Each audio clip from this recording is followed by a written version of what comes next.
By the end of this video, you will have the concrete steps to immediately start bettering your trades using moving average crossovers. No, these are not embarrassing SUVs, but rather powerful trading setups. For example, how would you like to trade a pattern like this? Or like this? How about this? Or how would you like to avoid a move like this? Well, you will learn exactly how to do just that in this video. But first, the only thing that I ask in return for all of this crossover information is that you cross over and hit that ravishing like button. Of course, if you'd like to stay up to date with us, make sure to subscribe as well. Okay, so to start from the bottom, trading is a probability game, and that means that we need elevating factors to stack against our deprecating factors so that we can come out on top over many trades. And a crossover focuses on two of these elevating factors, the blue price strength SMA line and the red directional SMA line. These should be no surprise for anybody who's been keeping up to date with our content. Now, I'm not going to go into how to set these up, but you can learn how to if you visit our top indicators for 2020 video, which I'll link to below. However, the goal of these two lines is to signify two separate elevating factors that increase the probability of having a good position. When we are above the price strength blue SMA line, we are in positive price strength territory. When we are below it, we are in negative price strength territory. Pretty intuitive. And similar with our directional SMA line. When we are above it, we are in an upward direction, and when we are below it, we are in a downward direction. And as you might expect, being in positive price strength and in upward direction are both strong and separate elevating factors, whereas the opposite is true if they are negative. And as traders, our goal is to have the highest probability of a winning setup. And so stacking elevating factors means that we're boosting the probability of having a winning position over the long run. And that is bueno, folks. Bueno. So we know that when we have a price strength confirmation, that's an elevating factor. And when we break into an upward direction, that's also an elevating factor. But what if we break into an upward direction and have positive price strength? Well, that's an even stronger combination because now we have both elevating factors of having price strength and directional strength. But here is where it gets interesting. Interessante. What about when the price strength and directional strength lines cross over? The wonderful crossover. What does this actually signify? Well, it signifies the staying power of upward direction and positive price strength. But why is that, Charlie? Well, that's because it happened after we'd already broken into an upward direction with positive price strength and it held enough to cross over. It's signifying that it's had enough strength to both break above but also to hold above, which are two separate things, right? If something breaks above, that's an elevating factor, but if something's holding it, that's an even stronger elevating factor. To understand why this is important, let's compare and contrast with positions that tend to have a little bit more uncertain price direction, such as this example in AMD. This is an example of one that breaks above and provides elevating factors before quickly juking you out and moving over again and again. This is quite uncertain. We hate uncertainty. If you decided to buy in upon elevating factors here, you'd be more often caught by uncertain price direction. But if you waited for the crossover, you would have a more affirmed entry point that allows you to ride both the price strength and directional strength. And we love riding price strength and directional strength. But why? Why is this actually important? Well, you need to think about this over the long run. Any position that is going to run up consistently will inevitably have a crossover. That's because you can't go from here to here without our moving averages crossing. But at the same time, just having a crossover, that doesn't mean that you're in a good position. You see, while every great position has a crossover, not every crossover results in a great position. The same thing with confirmations. I always tell people, wait for confirmation. But while every good position has a confirmation, not every confirmation results in a good position. It's the same thing, right, folks? So having the knowledge that every great position will have a crossover, that means that we can use the fact that we have a crossover as a tool to both yield better entry and exit points, but also to reaffirm positions in what we find to be great positions. But Charlie, what if the great position runs up after the crossover? Well, that's different because the crossover had happened prior. But on the flip side, if you're looking at your deprecating factors, crossovers can also help you.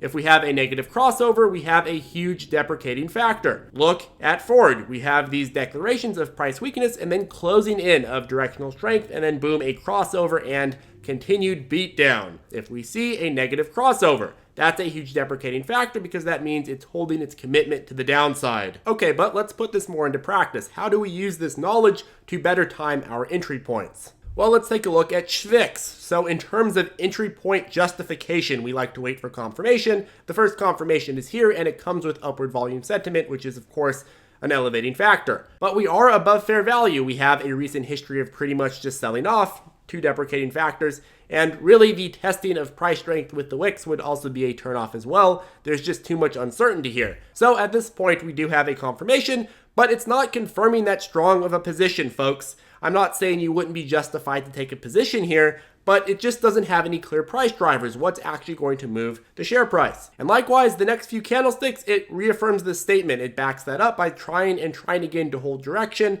but 9, it just doesn't work. And ultimately, the fight does end in this green candlestick holding direction. And this is where it actually gets interesting. This candlestick signifies the first candle of an upward direction after a period of uncertain direction. But because we are coming from a period of uncertain direction, it just doesn't make sense to enter here. But you know when it does make sense to enter? When we have price strength, price direction, and a reaffirmation of that, a crossover. We have this crossover hither, and then we get clean running up until validation.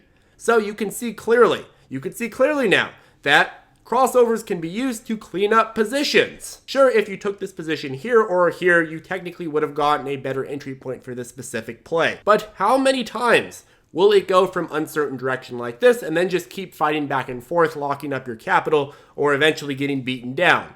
Most of the time, folks. So the point is that we want to catch clean running up, and acknowledging these crossovers can be very helpful. But crossovers aren't entry points themselves, and they shouldn't be thought of as entry points. There's a reason that I say wait for confirmation instead of wait for crossovers. Okay, but crossovers can also be very powerful for understanding pre-market and after-hours trading. In after-hours and pre-market, it's often hard to get an accurate analysis on whether or not price action is heading in your direction or not. This is obviously because of the low volume and sporadic movements during this time, and it's so hard to gauge these things in terms of actual elevating factors because things are just so sporadic.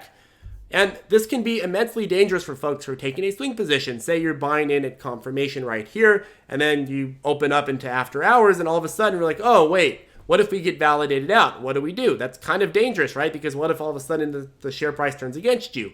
What if there's a sporadic movement and you get unjustifiably executed out? So you need to be able to tell the difference. Say you're taking a position upon confirmation right before close and you're waiting for validation out. You want to ride price strength. So your big liability now is being unjustifiably validated out. The con of being too cautious is that you could get cut out of a good position. But the other con is that you might have to actually get out due to legitimate crashing. So how do you actually tell the difference when it comes to pre and after hours trading?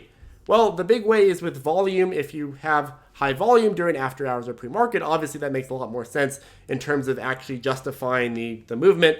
But for most of the time, you're not going to have much semblance of volume. So how can you stick true to your trading plan to hold through to validation without risking your capital in the event of a non-normative market hour sell-off? Well, just like we do everything else, by stacking your elevating factors, of course. At close, we have a break into an upward direction, some sporadic executions, and then boom, we have a crossover. This means that while we are currently experiencing sporadic movement, we also are holding general elevating factors, so we have a general idea of where the price action itself is actually heading.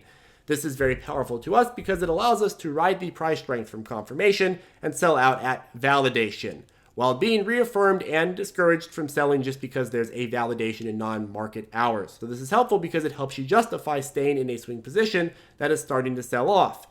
It helps you find the overall direction. It helps you find exactly where your elevating factors are and how you can avoid the deprecating ones if you do get like a sell-off. Okay, and lastly, let's finish this off with a focus on false crossovers. What does it mean when we have a false crossover, and how can we actually use false crossovers to help us? So much like any elevating factor within the stock market, there's no one factor that always results in a winning position. Unless, of course, we're talking about that ravishing like button. But if you acknowledge that there's no factor that will always result in a winning position, you can keep more of an open mind to figure out exactly what factors are going to make it more likely that you're going to win. If you look at Uber, during this period, we have uncertain price strength, uncertain price direction, and several crossovers. That means in situations like this, we have to rely more on our other elevating factors to judge a position. Once we had already failed to accept an upward direction here, it becomes apparent that we are going to need more sustaining price strength in order for us to be convinced to take a position. But even though fake, our crossovers here help us to gauge sentiment in the sense that the price strength line is still overwhelmingly above our directional SMA line during this time period. It may be uncertain, its price strength may be uncertain,